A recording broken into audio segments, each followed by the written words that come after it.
pertama-tama kita panjatkan syukur kepada Allah Subhanahu wa taala. Alhamdulillah kita melaksanakan kuliah duha yang kedua.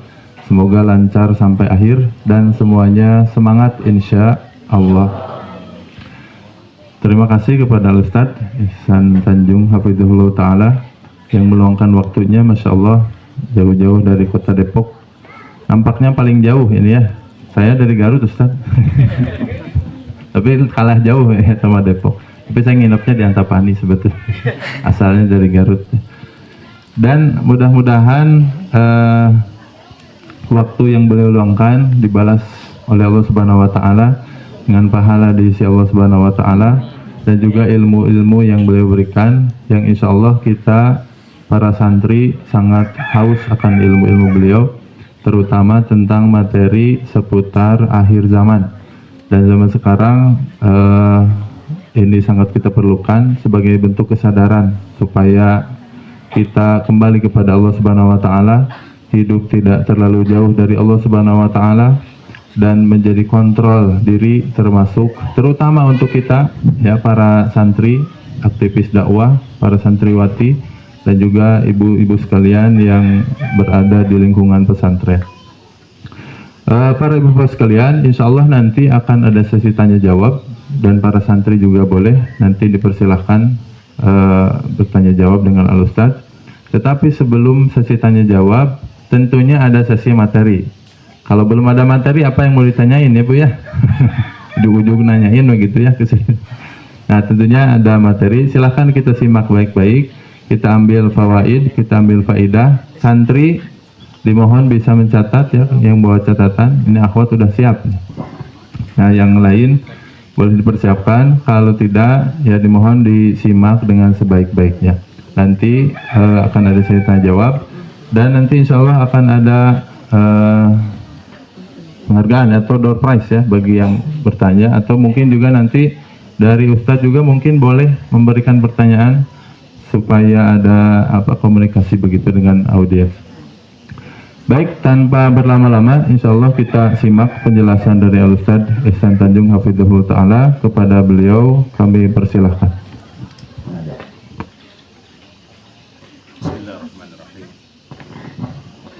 Assalamualaikum warahmatullahi wabarakatuh. Waalaikumsalam warahmatullahi wabarakatuh. Alhamdulillah rabbil alamin, wassalatu wassalamu ala asyrafil anbiya'i wal mursalin sayyidina Muhammadin wa ala alihi wa ashabihi ajma'in.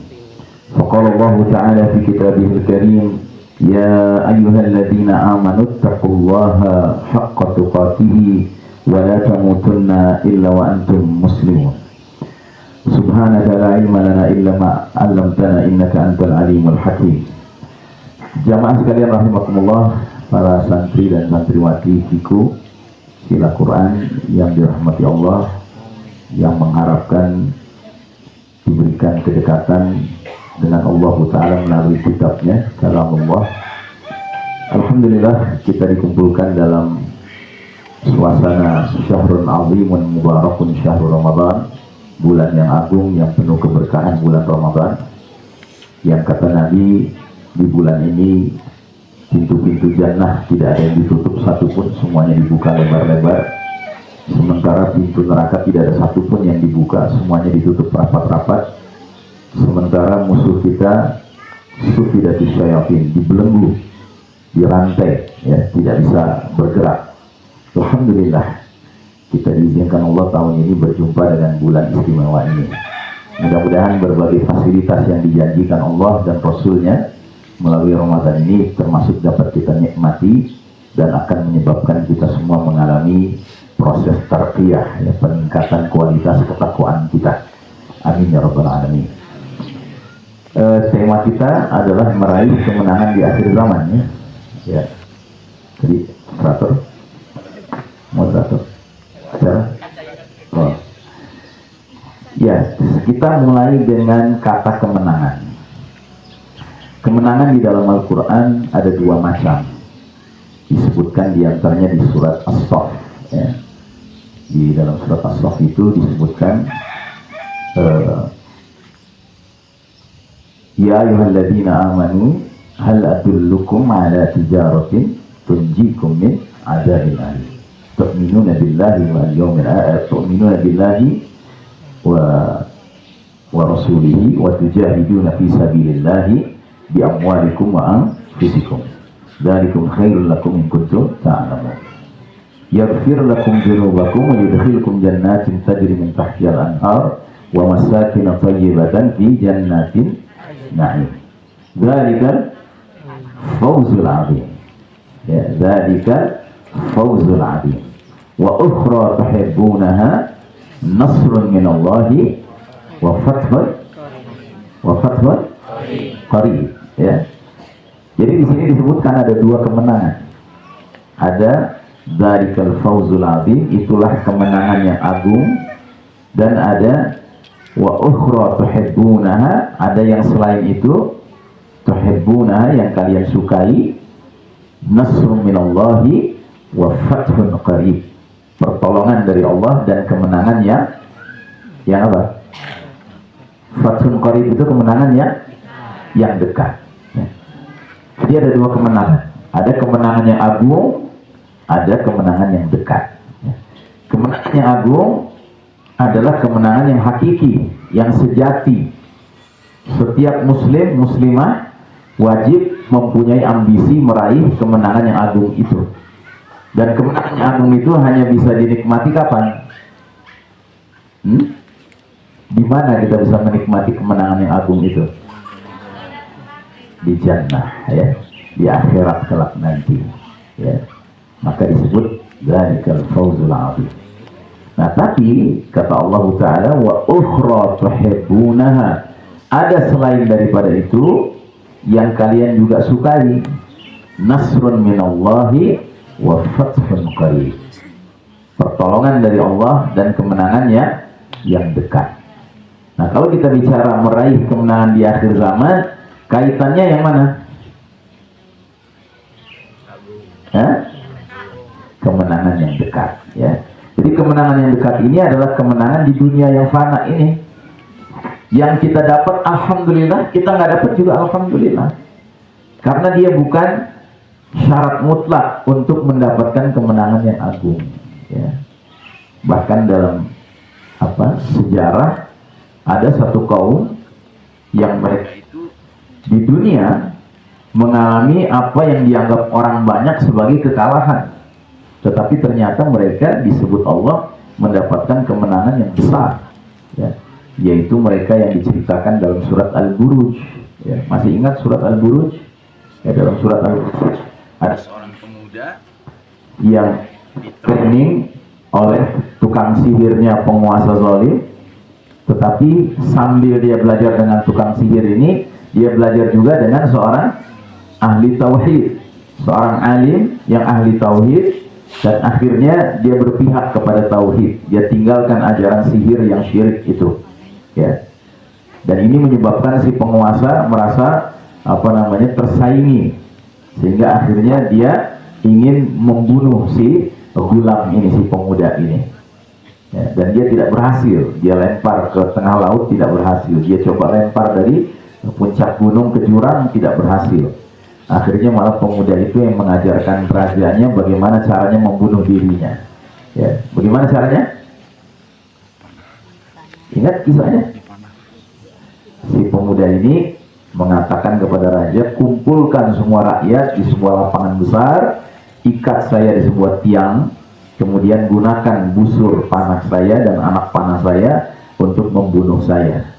Tapi dengan syarat raja ketika melepaskan anak panah wajib menyatakan dengan terang-terangan Bismillahirrabbilalamin, dengan nama Allah pemuda ini.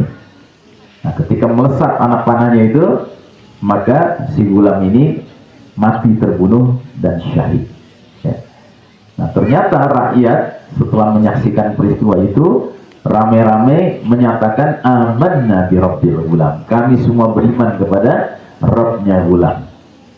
Raja pun menjadi murka, ya, sehingga raja memerintahkan semua tentaranya, ya, kepolisian, ya, semua tentara, angkatan darat, angkatan laut, angkatan udara, semuanya dikerahkan, ya, tanya sama rakyatku, Siapa yang beriman kepada Rabbnya pula, siapa yang beriman kepada aku sebagai Rabb. Nah, barang siapa yang beriman kepada aku sebagai Rabb, bebaskan. Barang siapa yang beriman pada Rabbnya gulam ini, perintahkan mereka untuk melemparkan diri ke dalam parit yang isinya api yang menyala-nyala. Ya. Ternyata semua rakyat beriman kepada Rabb al-Ghulam, Rabbnya gulam, yaitu Rabbus samawati wal ard, Allah Rabbul alamin. Dan berarti semuanya masing-masing melemparkan dirinya ke dalam api tersebut. Tanpa kecuali ada seorang ibu-ibu yang sempat ragu-ragu untuk melempar dirinya ke dalam api karena menggendong anak bayinya. Tapi dia ragu-ragu bukan karena takut dengan apinya, tapi karena mengkhawatirkan anak bayinya. Tiba-tiba dengan izin Allah anak bayinya bisa berbicara, menyatakan, ya ummi la takhafi, ya, innaki alal haq. Wahai ibuku, janganlah kamu takut, sesungguhnya engkau di atas kebenaran. Maka sang ibu pun mencemplungkan dirinya ke dalam api tersebut. Mati semua. Tetapi kata Allah apa? Dzalikal fawzul kabir. Itulah kemenangan yang besar. Walaupun secara duniawi kalah. Ya. Jadi mirip seperti yang sedang dialami saudara-saudara di mana? Saudara-saudara kita di mana sekarang ini? Di Gaza, ya. Anak-anak kecilnya terbunuh, ya, tapi syahid insya Allah. Ya. Orang tuanya terbunuh, syahid insya Allah. Ya. Mereka secara dunia kalah, tetapi secara akhirat mereka meraih kemenangan. Kita harus yakin dengan itu. Nah, kita sekarang akan membicarakan kemenangan di akhir zaman. Adakah di akhir zaman? Ada. Jelas-jelas Allah berfirman dalam salah satu ayatnya, bahkan lebih dari satu ayat, wal aqibatu lil muttaqin. Akibat terakhir selalu berpihak kepada al-muttaqin. Nah, perjalanan dunia ini sudah sangat jauh. Ya. Kalau kita punya sebuah kitab sejarah dunia, ya, maka sesungguhnya kita buka daftar isi kitab ini, kita cari bab paling akhir, judulnya Umat Akhir Zaman. Ya. Terus kita cari halamannya. Begitu kita temukan halamannya, ternyata itu benar-benar sudah di ujung kitab. Bahkan sisanya sudah tinggal 5 lembar. Ya. Dan kita yang hidup sekarang ini, dari 5 lembar itu sudah berada di lembar keempat. Ya, bayangkan. Jadi dunia ini sudah benar-benar mendekati akhir perjalanannya. Ya. Nah, lembar keempat ini dijelaskan oleh Nabi Muhammad SAW 15 abad yang lalu, merupakan lembaran yang paling kelam dalam sejarah umat Islam. Ya. Jadi Nabi pernah menyampaikan suatu hadis yang meringkas perjalanan umat akhir zaman ini dari awal beliau diutus sampai menjelang kiamat terjadi. Dan ternyata jumlah babak yang akan kita lewati umat Islam secara keseluruhan ada 5. Nah, kita sudah berada di babak keempat. Dan menariknya, setiap babak diberi sebutan oleh Nabi Muhammad SAW menyesuaikan dengan karakter kepemimpinannya. Jadi kepemimpinan yang pertama itu karakter yang terbaik, namanya kepemimpinan an-nubuwah, kenabian. Sebab yang memimpin langsung siapa? Nabi Muhammad SAW. Dan beliau memimpin tidak lama. Beliau hanya memimpin berapa tahun? Nabi diangkat jadi nabi usia berapa? 40. Wafat usia 63. Berarti kenabian berlangsung berapa lama? 23 tahun, ya. Kan menurut ilmu matematika 63 kurangin 40, 23 ya. Nah, jadi 23 tahun. Dalam 23 tahun Nabi Muhammad SAW berhasil memperlihatkan bagaimana beliau berkiprah bersama para sahabat, merubah masyarakat yang tadinya berada dalam zulumat, gelap gulita, menjadi berada di dalam apa? Dari gelap gulita menuju an-nur, ya, cahaya yang terang benderang. Dan Nabi melakukan itu dengan menggunakan sarana apa? Siapa yang tahu? Siapa yang sudah hafal surat Ibrahim? Ada? Angkat tangan yang sudah hafal surat Ibrahim. Belum ada. Baik, coba lihat surat Ibrahim ayat pertama. Surat Ibrahim ayat pertama. Ya, Hud. Lantang yang keras. Hud. Dari syababnya, dari santrinya, bukan santriwatinya. Yang sudah ketemu surat Ibrahim ayat 1 baca. Jelas, terang, sampai kedengaran ke belakang sekali. Haidar boleh?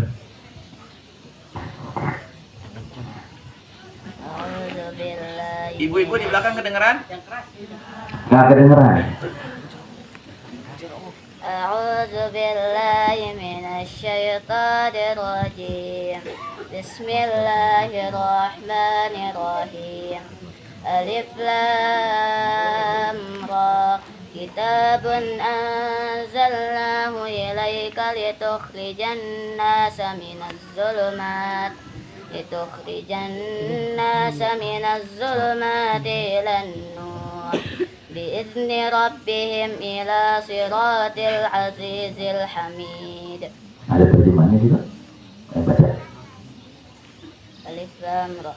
Ini adalah kitab yang kami turunkan kepadamu Muhammad, agar engkau mengeluarkan manusia dari kegelapan kepada cahaya terang benderang dengan izin Tuhan, yaitu menuju jalan Tuhan yang Maha Perkasa, Maha Terpuji.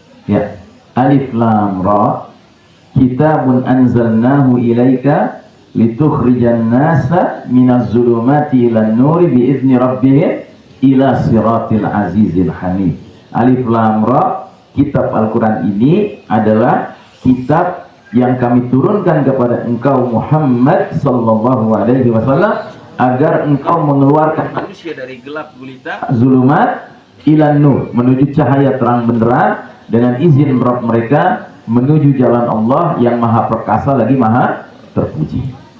Ya, jadi Nabi menerima amanah ini, merubah masyarakat dari zulumat menuju nur dengan memanfaatkan alat atau sarana yang namanya apa? Al-Quran. Dan alhamdulillah adik-adik semua hadir di sini untuk mendalami Al-Quran dengan harapan nanti mengikuti jejak langkah Nabi dan para sahabat. Dengan Al-Quran yang ada dalam diri antum, ya antum akan mengajak masyarakat ini keluar dari zulumatil jahiliyah al-mu'asirah menuju nurul Islam. Ya, dulu zulumat yang dihadapi oleh Nabi dan para sahabat adalah zulumatil jahiliyah, ya kan? Ya, kegelapan jahiliyah. Ya, kita sekarang juga menghadapi jahiliyah, tapi istilahnya jahiliyah mu'asirah, jahiliyah modern. Ya, sama-sama jahiliyah. Ya. Nah, jadi dalam 23 tahun, Masya Allah, ayat ini menjadi kenyataan. Nabi dengan izin Allah bersama para sahabat membantunya bahu-membahu membawa masyarakat Jazirah Arab keluar dari gelap gulita menuju cahaya terang benderang. Dalam waktu hanya berapa tahun tadi? 23 tahun, Masya Allah. Ya.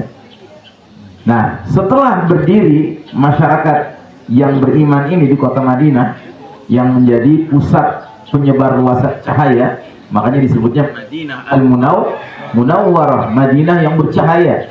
Tadinya cuma Madinatun Nabi, Madinah otaknya Nabi. Tapi karena Nabi kemudian menunjukkan bagaimana dari Madinah itu tersebar dakwah Islamiyah, maka jadi disebut Madinah Al-Munawwarah, Madinah yang memancarkan cahaya ke seluruh Jazirah Arab, bahkan ke seluruh dunia selanjutnya. Nah, itu babak pertama, babak kenabian. Terus datang babak kedua, kata Nabi, namanya sistem kepemimpinan khilafatun ala minhajin nubuwah, kekhalifahan yang mengikuti cara-cara kenabian dalam hal kepemimpinannya. Dan pada masa itu muncullah para pemimpin-pemimpin terbaik setelah Nabi. Mereka adalah para sahabat-sahabat yang dijanjikan surga, mubasyirina bil jannah, sudah dikabarkan berita gembira akan menjadi penghuni al-jannah. Ya. Ada berapa orang khulafaur rasyidin? Yang dikenal 4, tetapi sebenarnya 5, ya. Yang terkenal memang 4. Abu Bakar Siddiq, Umar bin Khattab, Utsman bin Affan, Ali bin Abi Thalib, dan Hasan bin Ali. Ya, Hasan bin Ali bin Abi Thalib. Ini semua disebut khulafaur rasyidin. khalifah-khalifah yang terbimbing Bimbing oleh Allah. Subhanahu wa ta'ala. Mereka memimpin dengan terus menjalankan amanah dari Nabi, dari Allah Ta'ala, yaitu memimpin dengan Al-Quran, dengan As-Sunnah, ya. Masya Allah. Nah, masa yang kedua ini berapa lama berlangsung? Masya Allah. Siapa namanya?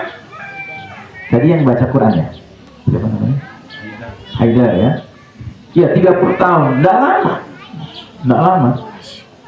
Tapi Masya Allah, dunia menyaksikan bagaimana para khalifah Rashidah ini Memimpin dengan kualitas yang mirip dengan kualitas kenabian. Makanya disebutnya oleh Nabi dengan ala minhajin nubuwah, kekhalifahan yang mengikuti cara-cara kenabian dalam hal kepemimpinannya.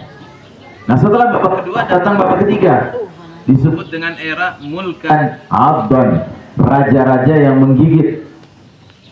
Nah, era Mulkan Adon ini berlangsung lama sekali. Dia berlangsung 1302 tahun. Masya Allah. Ya. Nah, apa yang terjadi di babak ketiga? Di babak ketiga, umat manusia masih dipimpin oleh umat Islam. Yang menjadi pemimpin tertingginya masih dijuluki khalifah. Ya. Karenanya sistemnya masih disebut khilafah. Dan kalau sistemnya khilafah yang memimpin khalifah, berarti pegangan utama tetap Al-Quran dan Sunnah. Terus kenapa Nabi tidak menyebutnya sebagai mulkan adon ala minhajin nubuwah? Karena memang tidak ala minhajin nubuwah. Sudah mulai ada catatan-catatan, tidak sepenuhnya mengikuti cara kenabian dalam hal kepemimpinannya. Dia mulai meniru cara-cara kerajaan, ya. Tapi masih banyak kebaikannya. Kenapa? Karena masih menyatakan bahwasanya Al-Quran dan Sunnah menjadi sumber nilai, sumber norma, sumber hukum. Ya. 1302 tahun. Dan sejarah mencatat pada masa itu jatuh bangun silih berganti kerajaan Islam. Tetapi dari sekian lama 13 abad itu ada 3 kerajaan Islam yang menonjol. Yang pertama, kerajaan keluarga Bani Umayyah. Yang kedua, kerajaan keluarga Bani Abbasiyah. Dan yang ketiga, kerajaan atau Kesultanan Utsmani Turki. Ya. Berlangsung 1302 tahun.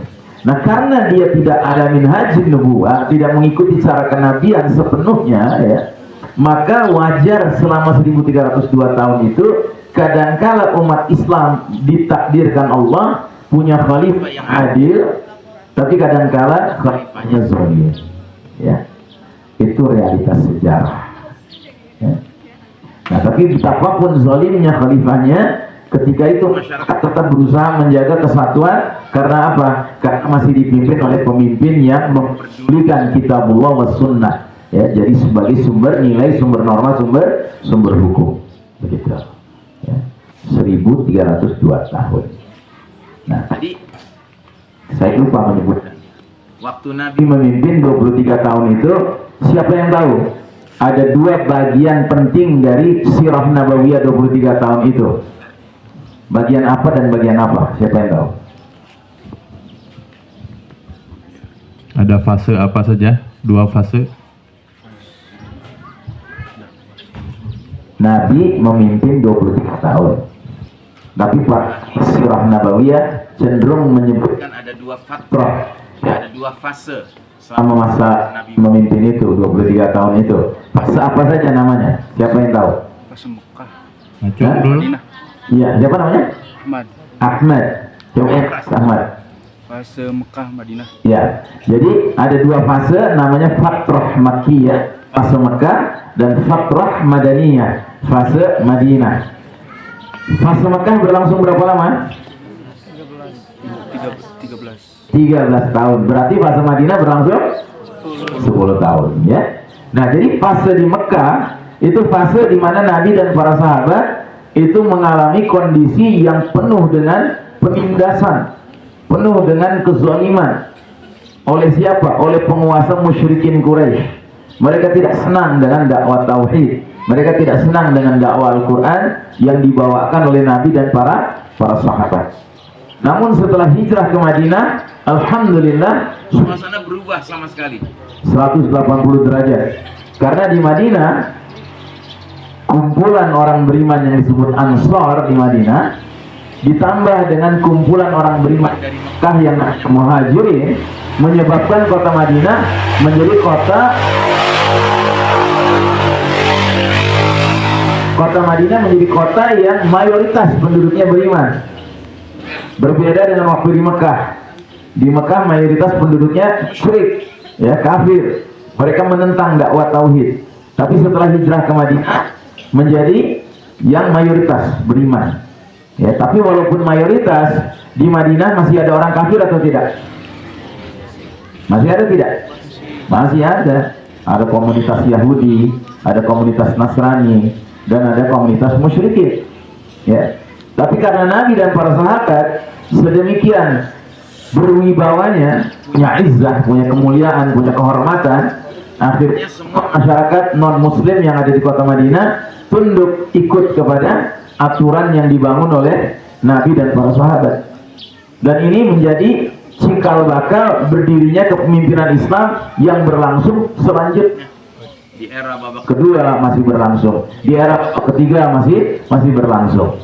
Tapi sekalipun pun dia berlangsung sampai 13 abad, pada akhirnya dia ada masa expired date-nya. Tahu expired date? Ya, masa habis berlakunya. Ya. Kenapa? Karena Allah Subhanahu wa taala sudah menyatakan dalam Al-Qur'an bahwa urusan kepemimpinan ini sepenuhnya di tangan Allah Subhanahu wa taala. Allah berfirman di surat Ali Imran 26, "Qulillahumma malikal mulk, tu'til mulka man tasha wa tanzi'ul mulka mimman tasha." Katakanlah wahai Allah, pemilik segenap kerajaan, kau beri kerajaan siapa yang kau kehendaki, kau cabut kerajaan dari siapa yang kau kehendaki.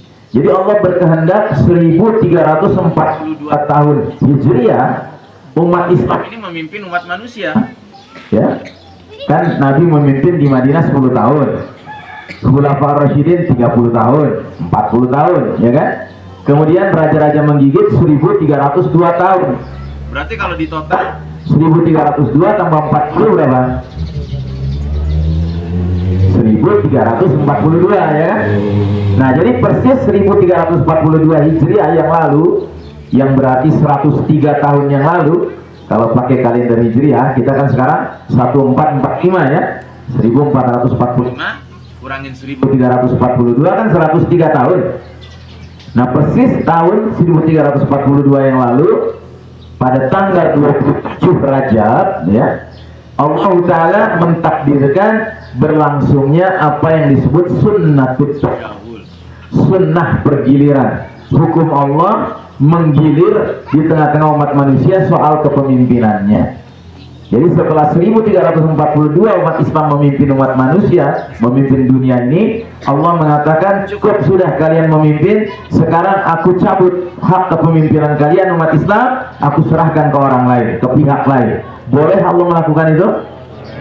Berani banget dibilang tak boleh, ya. Allah itu Al-Jabbar, Allah itu yang maha memaksa. Kalau Allah sudah punya kehendak, Allah paksakan kehendaknya, nggak ada yang bisa menghalangi. Jelas? Ya. Nah, jadi setelah tahun 1344 Hijriah, umat Islam disuruh turun dari panggung kepemimpinan.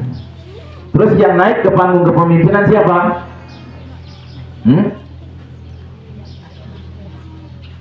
Yang naik ke panggung kepemimpinan adalah Barat, ya, Eropa, Amerika. Yang tidak lain adalah masyarakat Yahudi Nasrani. Jadi sejak 103 tahun yang lalu, pakai kalender Hijriah, ya, umat Islam tidak lagi memimpin dunia, tetapi memimpin dunia adalah Yahudi dan Nasrani, terutama Yahudi, karena Yahudi ini yang paling keras permusuhannya kepada kita. Allah Ta'ala berfirman di surat Al-Maidah ayat 82, "La tajidanna syaddan nasi adawatan lil ladzina amanu al-yahuda wal ladzina asyraku." Sungguh kamu Muhammad sallallahu alaihi wasallam akan temukan manusia yang paling keras permusuhannya kepada orang-orang beriman adalah kaum Yahudi, ya. Nah, karenanya sejak mereka memimpin dunia ini, mereka mencampakkan Al-Quran dan Sunnah. Al-Quran dan Sunnah tidak boleh diterapkan sebagai ya, pedoman kehidupan bermasyarakat.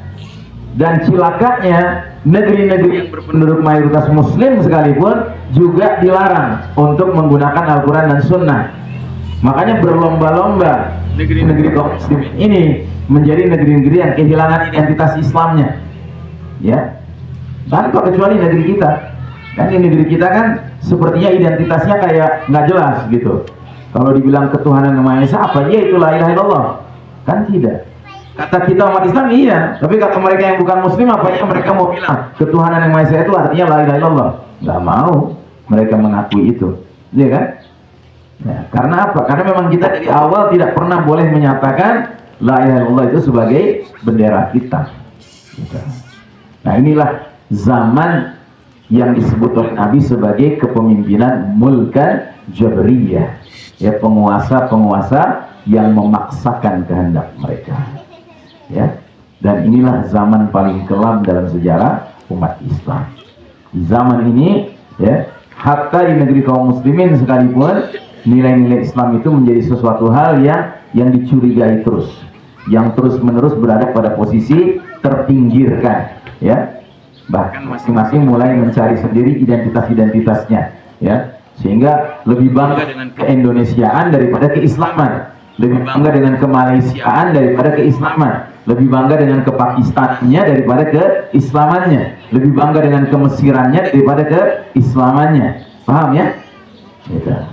Dan ini yang kita kenal dengan istilah nasionalisme, ya, ajaran, ya, berdasarkan kebangsaan, kebangsaan, bukan berdasarkan keislaman, ya. Dan akhirnya masing-masing sibuk dengan bangsanya sendiri-sendiri, lebih sibuk dengan bangsanya sendiri daripada umat Islam secara keseluruhan, ya, karena memang diarahkan oleh Yahudi seperti demikian. Nah, jadi saudara rahimakumullah, inilah era paling kelam, kita berada di titik nadir perjalanan sejarah umat Islam. Tetapi alhamdulillah, di dalam hadis itu Nabi tidak mengatakan bahwa babak mulkan jabriyah ini merupakan babak terakhir. Tidak. Babak ini babak keempat. Babak terakhir adalah babak kelima. Masih ada satu babak lagi yang akan kita jelang. Dan babak itulah yang dikatakan oleh Nabi, summa takunu khilafatan ala minhajin nubuwah. Kemudian setelah babak keempat ini berlalu atas kehendak Allah, akan datang babak kelima, babak terakhir, yang kata Nabi adalah babak khilafatun ala minhajin nubuwah, tegak kembali kekhalifahan yang mengikuti cara-cara kenabian, ya. Nah, jadi saudaraku rahimakumullah, kita sedang menjelang ke babak kelima itu. Makanya kalau kita sudah menyadari peta perjalanan umat ini seperti demikian, kita harus mengikuti peta itu. Jangan kita menjadi orang yang kehilangan arah dan tujuan, ya. Tahu sudah di babak keempat, bukannya sibuk menjemput babak kelima, malah mengawetkan babak keempat. Nah, ini kan ngawur kan? ya. Sehingga semua nilai-nilai di babak keempat ini dipertahankan, dibela habis-habisan. Mau itu sekularisme, liberalisme, pluralisme, nasionalisme, demokrasi, ditahan gitu, dipertahankan. Padahal ini akan usang, akan berlalu ini semua. Dan ini semua jelas bukan Islam. Ini semua datang dari yang memimpin dunia sekarang. Siapa yang memimpin tadi saya katakan? Al-Yahud wa Nasara, khususnya Al-Yahud, ya kan? Yahudi ini memang pintar sekali, mereka bikin ajaran-ajaran yang seolah-olah sejalan dengan Islam, padahal keluar dari Islam, ya. Makanya kita harus konsisten di babak ini, kita harus konsisten tetap berwirid dengan wirid yang dicontohkan Nabi dan bertingkah laku sesuai wirid itu.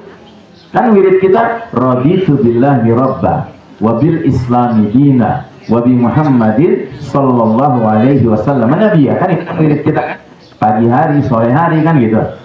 Jangan wiridnya raditu billahi rabba bil islami dina, tingkah lakunya raditu billahi rabba wa sekularisme dina, ya kan? Kan aneh, ngaku Allah-nya tapi sekularisme jalan hidupnya. Raditu billahi rabba wa bil pluralisme dina, ya kan, ngawur gitu. Pluralisme, tahu aja pluralisme, ajaran yang membuat orang mengatakan semua agama sama, semua agama baik, semua agama benar. Padahal tidak ada istilah semua agama benar di ayat Al-Quran. Nggak ada istilah semua agama benar di dalam hadis. Nggak ada. Yang ada jelas-jelas Allah mengatakan inna dina indallahil Islam. Sesungguhnya din yang Allah ridhai hanyalah al-Islam. Ya kan? Gitu. Jadi raditu billahi robba wa bil islami dina, wirid pagi sorenya. Kelakuannya raditu billahi robba wa bil demokrasi dina, kan aneh. Nggak cocok kan? Nggak kolot kan? Gitu. Jelas ya? Nah, jadi kita ingin wirid kita dan tingkah laku kita sejalan. Begitu. Makanya kalau kita sudah sadar kita di babak paling kelam dalam sejarah umat Islam, jangan babak ini kita pertahankan. Kita jemput babak kelima. Nah, pertanyaan besarnya bagaimana menjemputnya? Memperbaiki tilawah Al-Quran supaya menjadi baik dan benar. Bahkan ma'had untuk menghasilkan para penghafal Al-Quran. Alhamdulillah. Cuma pertanyaannya, apa benar dahulu para sahabat dan dipimpin Nabi mengubah masyarakat Jazirah Arab hanya mengandalkan tilawahnya yang keren dan hafalannya yang banyak? Apa ya? Ya tidak. Ya.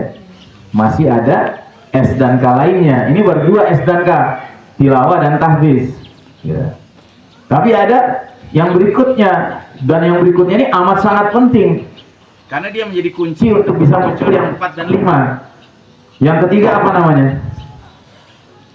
Selain tilawah, selain tafsir, kita mesti apa lagi dengan Al-Quran? Tadabbur Al-Quran. Apa artinya tadabbur?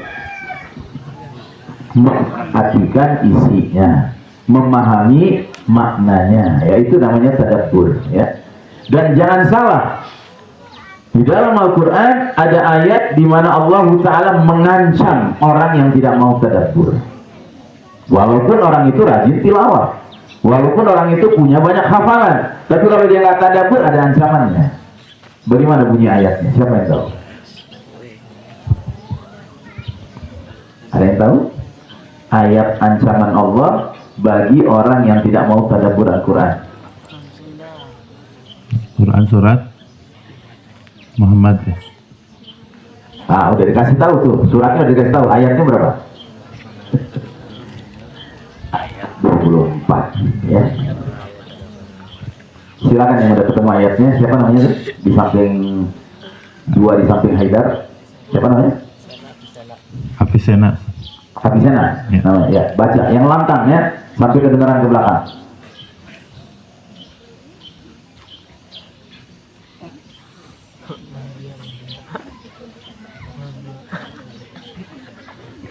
Nggak bunyi.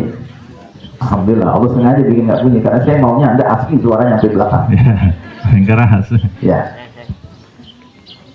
A'udzu billahi minasy syaithanir rajim. Afala yatadabbaruna al-Qur'ana am 'ala qulubin aqfaluha. Arti.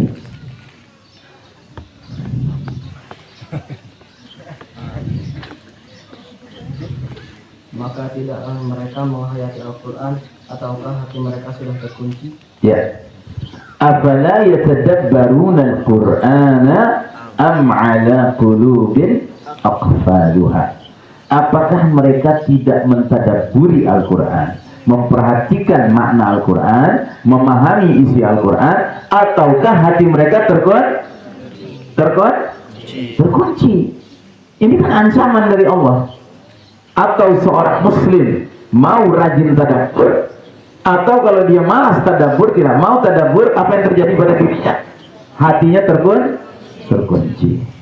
Kalau hati sudah terkunci, ini musibah, bahkan puncak musibah ya. Ada satu kaum yang dulunya dimuliakan Allah Ta'ala, tapi kemudian akhirnya karena mereka terus melanggar janji, dikutuk sama Allah dan dijadikan hatinya terkunci. Siapa itu? Bani Israel ya. Bani Israel itu awal mulanya dimuliakan Allah, dan karena terus saja melanggar perjanjian, akhirnya kata Allah, "Bagaimana naqdihim mitsaqahum la'annahum wa ja'alna qulubahum qasiyah." Dikarenakan mereka terus-menerus melanggar janji, maka kami laknat mereka ya, dan kami jadikan hati mereka keras membatu, tertutup, keras membatu. Kalau seseorang hatinya sudah keras membatu, apa yang terjadi? Dia melihat segala sesuatu terbalik. Yang orang bilang al-haq, kata dia al-batil. Yang orang bilang al-batil, kata dia al-haq. Yang kata Nabi Muhammad SAW adalah fitnah, kata mereka Solusi. bahkan puncak fitnah. Dajjal kata Nabi adalah puncak fitnah, kata mereka ini pemimpin kami, ini juru selamat kami. Makanya wajar kalau hari ini seluruh dunia sudah teriak, ini genosida, pembantaian, hentikan wahai Israel. Kata mereka apa? Enggak, kami enggak membantai, kami sedang bela diri. Itu, ya kan? Karena hatinya sudah keras. Ya. Nah, jadi tadabbur ini penting sekali. Tolong dihidupkan aktivitas tadabbur. Ya. Sekalipun program utama antum di sini adalah tahsin dan tahfiz, tapi masing-masing kita harus punya program tadabbur. Karena tadabbur ini akan membuat hati kita terbuka. Kalau hati kita terbuka, menerima hidayah, menerima ilmu, menerima cahaya yang datang dari Allah Ta'ala menjadi mudah. Tapi kalau hati kita sudah tertutup, ya, sekalipun guru-gurunya canggih, sekalipun pembimbingnya orang-orang yang berdedikasi, kita nggak akan bisa mengalami peningkatan kualitas. Ya. Nah, jadi tadabbur ini yang ketiga. Ya. Saya kalau bicara tadabbur ini, saya teringat ada satu candaan yang terkenal sekali di Mekah dan Madinah tentang kita orang Indonesia. Sudah pernah dengar candaannya? Jadi kalau di Mekah Madinah, Masjidil Haram, Masjid Nabawi, itu azan berkumandang, itu orang Indonesia pasti langsung berhenti semua aktivitasnya, nyari tempat strategis untuk siap-siap sholat. Ya, karena biasanya antara azan dengan qomat jauh lama di sana. Nah, itu biasanya nunggu qomat ngapain orang Indonesia? Tilawah. Ya. Karena orang Indonesia terkenal rajin tilawah. Ya. Dan bagus-bagus tilawahnya orang Indonesia, alhamdulillah. Nah, itu seringkali orang Indonesia lagi tilawah, tanpa dia sadari ada orang Arab khusus duduk di dekat dia, menikmati tilawahnya. Ya. Nanti begitu dia sudah selesai, dia tutup Qurannya, ditanya sama orang Arab, dari mana? Dari Indonesia. Masya Allah, tilawah kamu menyentuh sekali. Saya sampai meneteskan air mata tadi mendengarkan tilawah kamu. Kamu ngerti yang kamu baca? Nggak ngerti. Nangis lagi dia. Tapi nangis dia yang kedua lain dengan nangis dia yang pertama. Nangis dia yang kedua, ya, bukan terharu, tapi apa? Prihatin. Kasihan loh, tilawahnya keren, tapi nggak ngerti. Nah, jadi kita harus akhiri candaan ini dengan cara mari kita bersemangat tadabbur Al-Quran. Dan setelah tadabbur baru kita bisa mengerjakan yang keempat. Apa yang keempat? Tatbiq, mengamalkan isi Al-Quran. Ya. Makanya para sahabat itu diriwayatkan, mereka itu biasanya kalau baca Al-Quran cukup 10 ayat saja. 10 ayat mereka baca, diulang-ulang, dihafalkan, dikunyah-kunyah maknanya, ditadabburi, kemudian diamalkan. Habis itu baru pindah ke 10 ayat berikutnya. Masya Allah. Ya. Nah, jadi sudah berapa? Sudah 4. Tilawah, tahfiz, kemudian apa tadi? Tadabbur, kemudian tatbiq, mengamalkan. Yang kelima apa? Dakwah, ya, menyebarluaskan nilai-nilai Al-Quran. Ya. Kenapa harus disebarluaskan? Karena pada akhirnya Allah Ta'ala berfirman di surat Al-Baqarah 185, ayat yang lagi populer sekarang-sekarang ini di malam tarawih dibaca oleh imam salat. Syahrul Ramadan alladzi unzila fihi al-Qur'an hudan linnas. Ya. Bulan Ramadan, bulan awal mula Al-Quran diturunkan, petunjuk bagi siapa? Bagi manusia. Pertanyaan, apakah semua manusia muslim? Tidak. Apakah semua manusia mukmin? Apakah semua manusia muttaqin? Tidak. Tapi kata Allah, Al-Quran petunjuk bagi semua manusia. Artinya apa? Artinya kita punya beban amanah dari Allah untuk mendakwahkan Al-Quran ini. Terserah orang mau beriman atau enggak, tapi pada akhirnya Quran harus menjadi, ya, fondasi kehidupan kita seluruhnya, apapun agama seseorang.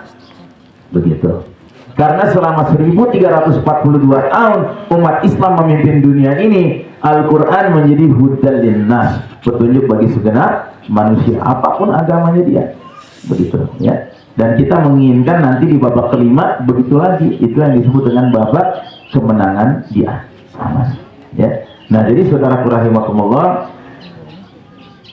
di zaman kita sekarang ini, berapa tadi saya katakan kira-kira jumlah umat Islam sedunia berapa? 2 miliar, ya. Di zaman kita sekarang ini ada sekumpulan kecil umat Islam walaupun sedikit jumlahnya, tetapi mereka tampaknya layak dijuluki the living Quran in the modern times. Quran yang hidup di zaman modern. Jumlah mereka nggak banyak. Dari 2 miliar itu jumlah mereka cuma 2,2 juta. Siapa mereka? Warga Gaza. Ya. Warga Gaza itu jumlahnya cuma 2,2 juta. Tapi mereka ini tampaknya adalah kelanjutan dari di zaman modern kita sekarang ini. Buktinya apa? Buktinya rumah mereka sudah hancur, keluarganya sudah pada syok, mereka kelaparan, mereka kehausan, tapi mereka sampai detik ini tidak mau kehilangan iman mereka. Ya, mereka kalau diwawancarai ditanya, dia cerita, rumah saya hancur, semua keluarga saya sudah syahid, saya kelaparan. Terus bapak punya apa? Saya punya Allah, katanya. Masya Allah. Ya. Ini iman. Ya. Dan iman warga Gaza ini telah mempengaruhi dunia sekarang. Sehingga masyarakat Barat yang selama ini pro Israel sekarang menjadi pro Palestina. Karena biasanya warga Gaza menunjukkan keimanan mereka dan kecintaan mereka kepada kalam Allah, kepada Al-Quran. Anda tahu di Gaza setiap tahunnya di musim panas, musim liburan itu mesti ada selebrasi. Selebrasi itu artinya perayaan. Perayaan apa? perayaan Kelulusan sekian ribu anak-anak hafal 30 juz. Masya Allah. Dan di Gaza itu para ulamanya berhasil menyusun metode daurah Al-Quran yang dalam 1 bulan berlangsung mereka yang lulus hafal 30 juz dalam 1 bulan. Masya Allah. Ya. Dan mereka itu bukan sekedar hafal Al-Quran, mereka bukan sekedar rajin tilawah, tapi mereka paham, mereka tadabbur Al-Quran. Bahkan mereka tatbiq mengamalkan Al-Quran. Karenanya yang namanya orang yang hafal Quran itu di masyarakat Gaza itu rata-rata satu keluarga minimal 1 orang hafal Quran, minimal. Seringkali 2 orang, 3 orang, 4 orang, 4 anak ya hafal 30 juz Al-Quran. Dan gak kenal lapisan masyarakat, termasuk kalangan mujahidinnya itu biasa hafal Al-Quran. Brigade Al-Qassam itu terkenal sebagai satu brigade yang tidak membenarkan mujahidnya langsung ke front terdepan berperang langsung dengan tentara negara haram Zionis Israel, kecuali kalau hafal 30 juz. Kalau kurang 30 juz agak di belakang, lebih kurang lagi lebih di belakang lagi. Yang boleh di depan itu yang hafal 30 juz. Makanya mungkin Anda pernah lihat dokumentasi perang di Gaza, ya, di mana seorang mujahid manggul senjata mau nembak tank Israel, itu mesti baca ayat ya. Sebelum nembak dia baca ayat. Dan ayat yang paling populer mereka baca adalah surat Al-Anfal ayat 17. Wa ma ramaita idh ramaita walakinallaha rama. Bukan kamu yang melempar ketika melempar, tetapi Allah yang melempar. Habis itu dia berdoa, Rabbi sadid, Rabbi sadid. Ya Allah, tepatkan tembakanku, tepatkan tembakanku. Dan memang tepat tembakannya. Ya. Inilah yang membuat sudah 169 hari sampai sekarang perang berhenti. Dan pihak mujahidin meraih kemenangan terus. Ya, dan yang bilang begini bukan saya. Yang bilang begini para pengamat militer dari Barat sendiri, orang kafir sendiri. Mantan militer Amerika ada sosok yang namanya Scott Ritter, itu terkenal di YouTube, Anda lihat aja. Scott Ritter ini penganalisa perang-perang di berbagai penjuru dunia. Nah, dia mengatakan sebenarnya Hamas sudah menang, Israel sudah kalah. Cuman Israel ini jahil, jaga image, nggak mau ngaku kekalahannya. Ya. Dan dia selama ini pro Israel, tapi sekarang dia pro Palestina. Bahkan terang-terangan dia mengatakan dia pro pro Hamas. Padahal bagi masyarakat Barat Hamas itu teroris, tapi dia nggak peduli. Dia bilang Hamas bukan teroris. Hamas adalah pejuang ingin mengangkat martabat harkat bangsanya, umatnya. Masya Allah Ta'ala. Nah, jadi saudaraku rahimakumullah, kita akan meraih kemenangan bila mana kita bisa mensikapi Al-Quran dengan baik dan benar. Dan kita bisa mewujudkan diri kita ya sekelas seperti masyarakat di Gaza yang begitu cintanya kepada Al-Quran sehingga mereka itu benar-benar menjadi contoh di abad modern mengenai Al-Qur'anu yamshuna 'alal ard, Quran yang berjalan di muka bumi. Makanya di kalangan mujahidin Palestina itu terkenal sekali ada syiar, ada slogan. Slogannya terdiri dari 5 kalimat, ya. Siapa yang hafal? Allahu ghayatuna, Allah tujuan hidup kami. War rasulu qudwatuna, dan Rasul panglima pemimpin kami. Wal Qur'anu dusturuna, Al-Quran konstitusi kami, undang-undang dasar kami. Ya, al jihad sabiluna, jihad adalah jalan hidup kami. Wal mautu fi sabilillah asma amanina, sedangkan mati di jalan Allah adalah cita-cita kami. Mudah-mudahan Allah Ta'ala izinkan kita menjadi bagian dari umat yang mengajak umat lainnya untuk menjemput babak kelima, babak tegaknya kembali kejayaan Islam dengan tegaknya kembali khilafatun ala minhajin nubuwah. Aqulu qawli hadza fastaghfirullah li wa lakum, innallaha huwal ghafurur rahim, wa sallallahu ala nabiyyina Muhammadin wa ala alihi wa sahbihi ajma'in. Ramadan mubarak. Wassalamualaikum warahmatullahi wabarakatuh. Waalaikumsalam warahmatullahi wabarakatuh. Insyaallah jazakumullahu khairan. Jadi kalau kemenangan itu mungkin pasti datang ya Ustaz. Pasti. Cuman masalahnya kita mau terlibat atau tidak begitu ya. Dan cara terlibatnya adalah ternyata tidak jauh-jauh ya para santri, yakni dengan yang kita geluti sehari-hari, yakni dengan Al-Qur'an.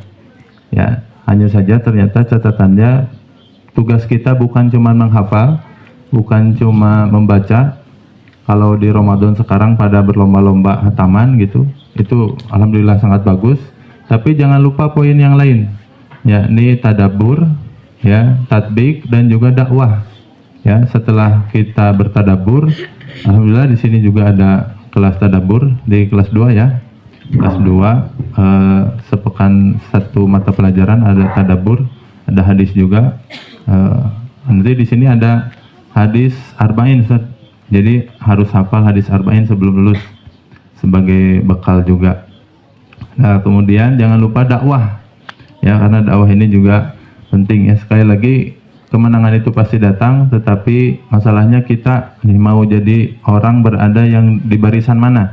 Apakah di barisan orang-orang yang berjuang untuk mewujudkan kemenangan di akhir zaman ini, atau malah di barisan orang-orang yang hanya menonton saja? Dan kita berharap kita menjadi orang-orang yang berada di barisan pejuang akhir zaman. Insya Allah.